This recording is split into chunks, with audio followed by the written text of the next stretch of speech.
Greetings, Samurai of Rokugan. My name is Jesse Demba Jalo Grabowski. I am joined by Paul. I'm just dancing to the humming of your refrigerator, Ashman. And this is That's right. the Enough Talk L5R video podcast. Paul, how you doing, buddy? I'm good, man. I like the waitress. She's pretty hot. So I grabbed her by the arm. That song changed my life.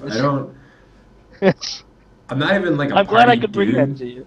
Yeah, I go to parties. I go out. I like having fun, but the lifestyle depicted in that song is not my lifestyle. It still makes me laugh. That is exactly my lifestyle. That is Yeah, all I do. I'm just a man dancing. you're I'm just just a dancing. man I'm who just wants to dancing. dance. I'm just dancing. I'm I just was dancing. That sound and the movie Frances Ha, which is about like a young girl that just wants to dance. Like that's it, man. There's really encapsulation of Paul Ashman right there. when I think about movies about young girls that just want to dance, my mind goes straight to Save the Last Dance, the Oh classic. wow, Yeah, the that's a classic inner pullback. city Yeah, no. star-class lovers. Yeah, ballet meets hip Uh, hop. God, who's the girl in that? It's like Julia Stiles or something. That might be it. I know that after that, her career devolved, or I don't know, devolved or evolved or involved her just doing like, she just did like terrible teenage versions of Shakespeare. She did Yes. like a teenage Othello and a teenage Taming of the Shrew. Like that was all she could do. That was it. I That was like. her lane. I love teenage adaptations of movies. There was the most recently. There was the teenage Rear Window. I don't know most recently, but a while back. Remember that one? There's like Shia LaBeouf or Was it somebody a gets Shia a LaBeouf? yeah, Shay the Beef. That's it. Oh man. All right, Yeah, I let's. mean, everybody loves it when you take a masterpiece and adapt it for kids who could give a shit. That's always Well, a highlight. Romeo plus Juliet. Like if we're gonna talk about this, let's at least be fair to the actual masterpieces that came. I think that movie is actually superior to the Shakespeare. Yeah, no, absolutely. Any movie that features Brian Donaghy reaching for an automatic machine gun called the Swordfish gets a big thumbs up from Paul. Draw your swords. Sword 22. That's it. So L5R is a game played with cards. Wait, whiplash. Ooh, I was whipping my hair back and forth as I danced, and then I just had to stop. You just had to stop. Well, I was telling a story, and It's then I a, wasn't. I a, was talking to some cops. it's a, damn, they were cops. All right, draw your sword, man. What are you playing? Okay, so I am playing a spider deck, which is nominally the faction that I am aligned to, and in fact, it's true. I play more spider than I play anything else, though probably not on these videos. And I sort of have an obligation to explore this. I posted a thing to the spider forums, and somebody was talking about the viability of spider dueling. And it was very open-ended, and there is sort of viable fallen dueling shells out of Spider and Arc, but nobody cares about Arc anymore. We're in Strictime now, so I went with a Spider Fear dueling deck. Fear and dueling have been sort of inexplicably connected. I blame Private Dojo, but it's not really Private Dojo's fault. It's that Oni are related to Fear, and Black and Claws has existed, and poisoned weapons, and people used Ashuras with steals on steel. Corrupt dueling is just one of those archetypes that's been around. Moa Teki back in the day with Kolot Instinct, that sort of thing. And from time to time, you'll get these sort of spider duel cards. It's never been a focus. It's never been, I think, a concrete theme, but it's been a fun a fun sidewalk to travel upon. And so I've put together a strict spider fear dueling deck. It's a little bit more on the fear than with the dueling because the chi doesn't exactly overwhelm you. But the main engine of the deck, the main personalities that point us in that direction are Takahide here, the newest guy from the New Order, who gives us our second spider-aligned duelist of the arc, and I think it's like the fourth overall or something, not counting Uniques. And then he goes with Atsushi, who's another guy who's a duelist and makes a fear effect. And then the unaligned Oniyara here is another duelist who, when he wins, bows a guy with through a fear effect. And then I've just supplemented it with two good beefy personalities, Manuku no Oni with, once again, fear effects, and then the newbie Shiho because he's awesome and I love him and he's like my favorite guy ever, or at least my favorite guy currently legal and strict ever. And then Kiyoshi Kitako, who actually I think performs a really critical role of letting me lay off some of my attachments on the fate side, but still, generate some residual force, convert gold into force in the mid and late games, and help, up my sort of lackluster chi from 3 to 4, or in case of my Kensei over here, to 5. So that's the personality base, and I think you look at it, and it's sort of you can see the dots sort of being connected as we go, and I'm pretty happy with it. For the gold, I decided to go with the farm scheme. I think it's being sort of a little bit underplayed right now in strict. Colonial conscripts exists, but as more and more cards are added to the card pool, it gets harder and harder to play a card like that. And this, the Spider Stronghold gives you one flip, and Famous Bazaars give you another flip, and then a Vast Battlefield gives me a third flip. That's the ability to really just maintain momentum. And as if we trade provinces back and forth, and I'm getting 2 or 3 or maybe even 4 extra dynasty flips, at some point that's going to pay. That's going to pay some really good dividends. Bountiful Fields doesn't come up much anymore because there's not as much flashy technique, but it's okay. And then Farmer's Market's another card that might actually pay off because I am a deck that's going to want to try to take a lot of battle actions. That's something that I'm going to be looking to do. Uh, because my cards aren't super powerful, but they do all do things. I mean, every guy has something he can do, and so it's one of those decks that's trying to do a sort of a death of 1,000 paper cuts. Moving to the Fate side, I'll start with just my couple of attachments. I've got 5. I've got the Tested Blade and Ugiyasu. These are cards that give me Force and Chi and say Fear in them, so they seemed like natural things to try. And then I've got the Armor because I like it, but it might not actually be very, very good. It's 8 gold for 3 Force and a Fear 4. This guy is 4 Force with a Fear 4 for 7 gold. But whatever. I want to play my Ancestral Armor. Leave me alone. Don't judge me.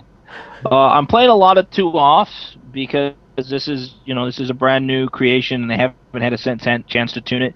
But also because I wasn't quite sure. There was a lot of debate. There was a lot of agonizing, and I don't like to spend a lot of time sort of going to 3 of this or 2 of that. So it's going to take me a second. I will start by just talking about the few duels that I'm playing. I've got Startling Lessons and Weakness Exposed. Weakness Exposed is your best one. This is like a really powerful card when you're attacking. But I'm not going to be attacking all the time. I'm probably going to be defending at some point because I'm a military deck that goes second. You need to break tempo. Startling Lesson is, -3 force is a fine ability, and it gives you plus. So it's sort of like a strength and subtlety, but with a better focus effect. Would I be better off if I just completely cut dueling and just played strength and subtlety? Maybe, possibly, but part of the thing here is to duel. That's part of the theme. I want to try to leverage that. So it's in there for now, but I can envision a world where I'm just like, I built a Fear dueling deck that ends up not dueling at all. Curse Release, I think that one's pretty obvious. Ascendance, I got a lot of Fear on my personality, so this is a lot of times going to be a Fear 4 or an Unstoppable Fear 3. That's pretty good. Plan Departure, because it's a very strategically flexible card. Victory through Deference, because it's very powerful and flexible. Way of the Spider, hey, it's a card that says Fear and lets me kill annoying followers. Way of the Crab is like my one straighten and for anti-force reduction card. Inspired Leadership is there because I love Shiho and I want to use Shiho as much as I can, but maybe it will also be a Fear effect in the similar manner of Ascendance. Valiant Defense. Now, this is a new terrain that we both sort of like a lot. It's a 4 focus value terrain, which is incredibly rare. In fact, I think this is the only one in Strict that has 4 focus value. And again, it lets me defend. It makes a strategic defense perhaps a little bit less risky, and I'll be triggering the courtesy a lot. I'm almost always going to be going second, which is really nice. It's also my answer for other opposing terrains. And Courage Beyond Question, some Conqueror stuff, Anti-Force stuff, Thrill of Daring. These are just generically useful cards. Discipline Sub-Theme. Um, and then Thrill of Daring has the Courtesy. So, I mean, it's not always a... Vigilant Eyes is probably a cut, but it's a card I found looking at other cards, and I feel like this is a card maybe I should be playing a little bit more of. It helps blunt early attacks. We Are Not Yet Beaten is straight ranged attack meta because I'm not playing any followers, and I thought maybe, you know, there's going to be some number of ranged attacks. We know that Sincerity is a card. We know that there are other decks that are playing ranged attacks as their main impetus of kill, so I thought it had the potential to be a blowout, and it's a really good focus effect, or could be a really good focus effect. And then one Dirty Tricks and my rings, doing the things that rings do. And that is Spider Fear Dueling. The plan is to buy a bunch of gold, and then buy a bunch of guys, and sort of overwhelm you with tons of actions. Sure. One of the so sorry. Let's start with the gold. So you're playing the farms. You mentioned Colonial Conscripts is in. Yep. Does the deck just lose if someone goes turn 3 attach Colonial Conscripts, blow up your holding attack? I don't think so, because it's gonna hurt. It's gonna be a problem. The question is what happens after. If they throw down Colonial Conscripts, attack into Shiho, fail to take the province, then I can probably blunt the pressure and rebuild through it. If they go like double Colonial Conscripts, attack, sneak attack, shoot your defender, take your province, then I've probably lost the game. It does open me up to some situational blowouts. I'm going to take the chance because I don't think Colonial Conscripts is going to be a card that pushes forward. And if the benefits of this farm scheme are legitimate, if Vast Paddy Fields turns out to be a good enough card when purchasing other farms, getting me other flips, letting me keep developing, I might be able to work through an early Colonial Conscripts. I might not. For now, I'm okay just saying let's see what happens. It's something to be concerned about, but I don't want to yet live in fear of it. And I feel like I haven't been properly evaluating the farm scheme. I haven't been giving it a fair trial because of the fear of Colonial Conscripts. And I feel like, well, first I should figure out how good this thing is, and then I'll start to worry about how bad the follower may be. The other side of that is that the reflipping so far is just restricted to gold, right? So Yes. you have all the reflips. That just lets you put out a lot of gold throughout the course of the game. Do you think that this deck can make use of all the extra gold you'll have as a result? I think so, because at some point the extra flips start to get personalities into personalities. Well, you Or it can't turns flip into just like a except if your karmic thing. box can flip Well, down it just turns into like a Yagaga. karmic thing, yeah. So my point is like Uh, Vast Patty basically gets you more gold throughout the course of the game. It's like, are you playing yep. a deck that can take advantage of that? Well, the idea is that the I don't know how you say this guy's name, Kiyoshi Kigato will let me eat up some of this excess gold. Cool, It's a cool. possible concern. For sure. Okay, on my end, I could go a little quicker. This is a deck I'm running back from a previous I didn't mean to video. take that long. It's a lot of cards, man. I No, don't know. I'm not saying you took a long time. I'm just saying that relatively speaking, My I'm going to go feelings twisted. faster. Is that okay? Can I use comparatives? Relative to the decimation of the Earth due to global climate change, I was perfectly quick. This is a deck I'm running back. I'm running it back because I really like it, and because I wanted to play it in a more military on military matchup. This is sort of a lion. I'm calling it lion mashup because it's sort of a mix between like a blitzy, a faster, cheap guys lion scout deck, and then a breeder deck. So the theory is that How are we using not calling it Smash Up? How did it not get called Smash? I mean, really, you just softball's right there, man. I wouldn't call it smash up. So the idea is between the cheapos, Mari and Akinari and Tayuko plus Suzaki, so lets you buy a guy on the open phase of turn 3. And with Berenger Scouts, we can always have Province Crushing Force. Not always, but we're always going to try to have Province Crushing Force on turn 3 and attack for 1. So we go first, gold, gold, buy guys, attack. You mean attack on 4, not 3. I'm with you. Yep, and take a province. And then we're gonna buy our big expensive guy here, Lyco, and try to ride the game out. So the idea is like we can come out early, we can get a little bit of an advantage because we go first, and we're playing a bunch of really aggressive personalities with like a lot of aggressive battle actions. Like we're not messing around with like dirtily move your guy back in or anything like that. We're playing wounded in battle. We're playing strike as the earth, contentious terrain, inspired devotion. Just like generate a bunch of force, make some ranged attacks, like clear the way, get a province, and then sit around with Lyco and Suzaki and make infinite personalities, and hope that that gets us somewhere. The gold is sort of I'm going with like a 1-for-1, 2-for-2 thing. I think a lot of people are playing just like mass 3-for-3s, but Deep Harbor Copper Mine on 1 is total nuts.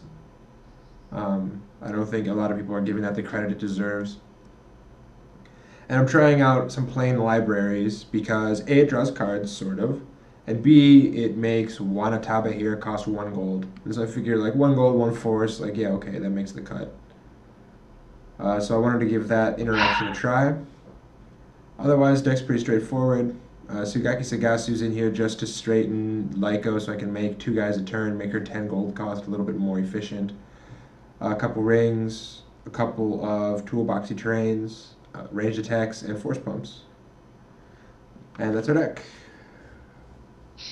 I think it looks really good. The one Matsumarito stands out to me as this like card that perhaps doesn't belong. One of these things is not like the other. I know, right? I didn't know what to put there. So everybody needs to be 3 PH is one of the things about the deck. I would love to run Sheikah or the Death Seeker, one of the guys like this, but I can't. Everyone's got to be 3 PH because I Lyco think here is 10.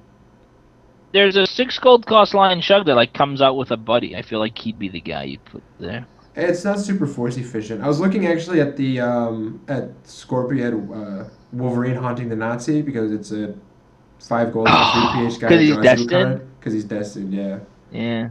but 5 gold for 2 force is pretty. It's pretty borderline. Pretty I borderline. really want that card to like show up somewhere in a deck at some point, just so I can make that reference and everyone can stare at me blankly. And then I'll be like, "What? You don't know who Wolverine, the comic book character, is?" And then I'll proceed to explain it in a pedantic way, and they'll be like, "Of course I know who Wolverine is." Like, well, you didn't know this thing. It's How a whole did you bit. not? How did you miss the comic with no dialogue? Yeah. All right, You don't know about him being alive during World War II? all right. Let's Okay, offward to the game, my friend.